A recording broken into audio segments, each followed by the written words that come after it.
But I want to take a step back now, take you back to your backstory as a founder. And you had a very interesting journey because your early days were in financial services, Yeah, but more on kind of finance side.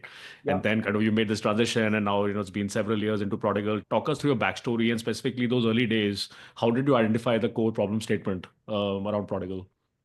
Uh, so I saw the problem we are trying to solve. I saw it kind of up close and personal during my time at Fundbox. But even before Fundbox, I was doing what is now called fintech. Back then, it was not even called fintech. Uh, Starting, let's say, 2011, and a lot of this kind of has come in multiple different waves. So I do think founder market fit is extremely important. Uh, you can change. There are only so many bets that you need to take when you're starting a startup, and if you're especially doing it in a new geography, something that is not, let's say, native to you, you definitely want to have a very strong founder market fit. And I'm sure there's like good exceptions to the rule, but by and large, I think this is something that I would strongly ask people whenever I invest in them or whenever I look at them, that like, hey, what's your right to win and how are you fit for this market? Product market fit is kind of a little down the road even at that point.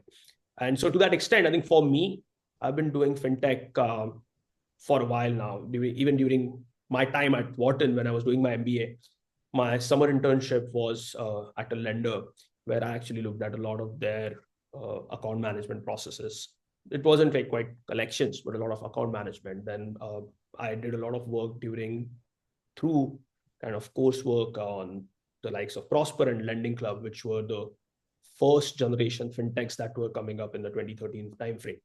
So that kind of became even more up close and personal during my time at Fundbox. So I spent like almost 3 years at Fundbox, a fantastic team out in SF, where I actually ended up doing a lot of data science and analytics, but worked very closely with our loan servicing, collection, even sales efforts when we were selling to small businesses and sole props.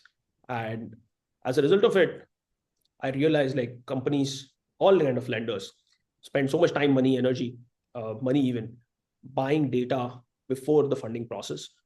And after the loan is funded, essentially the amount of data they have on a consumer keeps on increasing and actually like grows manifold.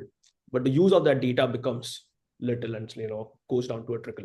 And I noticed that divergence between like, hey, you're paying so much money leading up to the time of the funding, and then after that funding event, the data that you are available and for free even just keeps on increasing, and your use of it just falls off a cliff.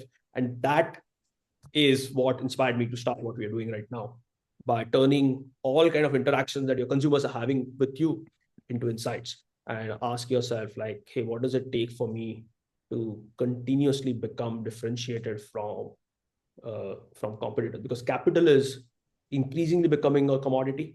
It's not completely commoditized yet, but it is very much more so than it was, let's say, 20 years back when all the capital pools were very limited. So with that in mind, it's like, hey, capital is not going to be a differentiator. It had stopped being a differentiator back then. But the experience and how much you can monetize your existing consumers is going to be, and that's what we are trying to do at Prodigal through the last like 6-7 years.